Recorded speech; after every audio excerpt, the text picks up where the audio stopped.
Hello everyone, in today's video I'm going to show you how to download and install PyCharm for Windows 10 or 11. So first you are going to open your browser, any browser that you are using. In my case I'm using Google Chrome, and then in the search bar you are going to type PyCharm, and then you will find the first and official website, JetBrains, and make sure to use the official website. You just access the website here, and as you can see it is very easy. You are going to find the download button here. You just click on it, and then so there is the cookies, we can accept it.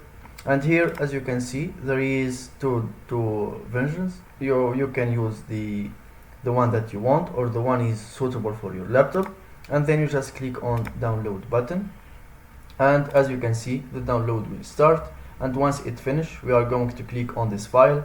We continue the installation. There is nothing to change in the default settings, so it is very easy and simple. For me it is already installed, and that's it. Thank you for watching. If you found this video helpful, don't forget to subscribe and like the video.